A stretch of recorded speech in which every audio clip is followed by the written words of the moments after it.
All right, Shalom. I want to start off by giving all praises, honor, and glory to Yahweh Bashim, Yahweh Shai, the bonus to the apostles and elders, great millstone, peace and salutations to the hopeful elect, coming at you with another lesson to the spirit and power, Yahweh Bashim, Yahweh Shai. It's the book of Isaiah, chapter 1, starting at verse 21. How's the faithful city become an harlot? It was full of judgment, righteousness lodged in it, but now murderers. And the faithful city that is speaking of is Jerusalem. Verse 22, thy silvers become dross, thy wine mixed with water. Thy princes are rebellious and companions of thieves. Everyone loveth gifts and followeth after rewards. They judge not the fatherless, neither doeth the cause of the widow come unto them. Now this is what the Heavenly Father is referring to is he's seeing his people not in the order, not in the order which he has given them, how our people are not operating in wisdom, how our people have disregarded the law, statutes, and commandments. See, when you disregard the ways of Yahweh Bashim Yahweh Shai, you start to live life as a brute beast, as a heathen, so to speak, because the heathen are without order, because they are without the ways of Yahweh Bashim Yahweh Shai, right? Now we, on the other hand, the children of Israel, we have been given the order, right? We have been given the wisdom, right? The Lord established these things with us. Let's get the book of Deuteronomy, chapter 4. Let's start at verse 5. It says, behold, I have taught you statutes and judgments, even as the Lord my power commanded me, that you should do so in the land whither you go to possess it. Keep therefore and do them. For this is your wisdom and your understanding in the sight of the nations, which shall hear all these statutes and say, surely this great nation is a wise and understanding people. For what nation is there so great, who have the Most High so nigh unto them? As the Lord our power is in all things that we call upon him for.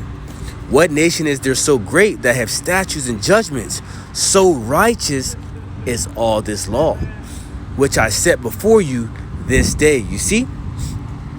So the other nations would look at the children of Israel, they would look at us and say, there is no other nation like these people, right? No people are near to the Most High as his people, which are the so-called Negro, Latinos, and Native Americans, the true biblical Israelites, the true descendants of Abraham, Isaac, and Jacob.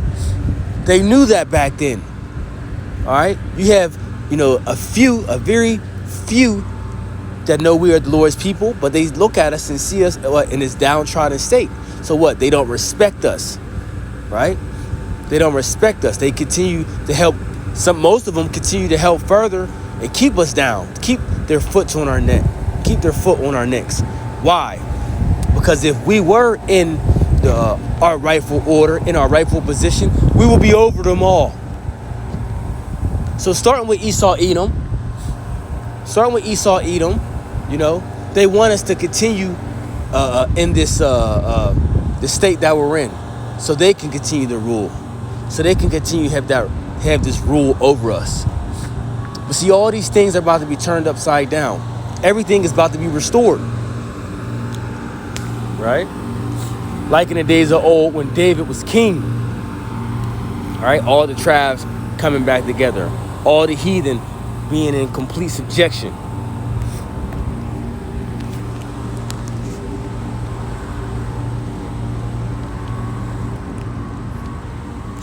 Book of Isaiah, going back to the book of Isaiah, chapter 1. And Lord willing, I may do a continuation on this.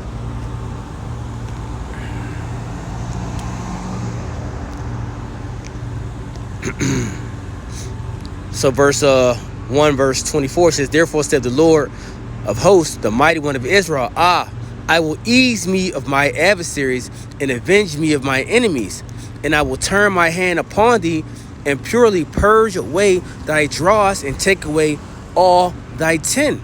And I will restore thy judges as at the first, and thy counselors at the beginning. Afterward, thou shalt be called the city of righteousness, the faithful city. So it's going to be a purging. It's going to be a cleansing process. And what you are witnessing now through the Spirit is a cleansing process. You know, the Lord is cleansing. He's refining who? He's refining and cleansing the elect. Okay? Cleaning them up. So there's no more dross in them. No more impurities in them. But you 2/3, you're gonna get purged and cleaned, okay? And it's gonna be by what? It's gonna be by the fire. And then we'll see you again in the kingdom. As the scriptures say, all Israel shall be saved. All right? So verse 27, it says, Zion shall be redeemed with judgment, and her converts with righteousness. And the destruction of the transgressors and of the sinners shall be together, and they that forsake Yahweh Bashim Yahushai shall be consumed. Do we not tell you this, Jake? Do we not say this to you? That you want to be disobedient, that you want to rebel, that you want to be, contrary to Yahweh Bashim Yahushai, you want to be consumed? When we mention that, you people have a problem with it. Like we're saying something wrong. We're not saying anything wrong because we're saying what the scriptures say. Last but not least, the book of Zechariah, chapter 13, verse 8. And it shall come to pass that in all the land, saith the Lord, 2 parts therein shall be cut off and die, but the third shall be left therein. And I will bring the third part through the fire, and will refine them as silver is refined, and will try them as gold is tried, and they shall call on my name. Who is doing that? The elect. And I will hear them, and I will say, it is my people, and they shall say, the Lord is my power. Okay? Now, like we always mention in the book of Galatians, chapter 6, verse 16, right? You have Israel, regular Israelites, and you got Israel of the Most High, and the elect is Israel of the Most High. Okay? So 2/3 of you going to feel that heat. You going to feel that judgment. So, Salakia. For the background, just a quick lesson through the Spirit. I want to give all praise, honor, and glory to Yahweh Bashim Yahushai. Double honors to the apostles and elders, a great millstone. Till next time, I want to say shalom.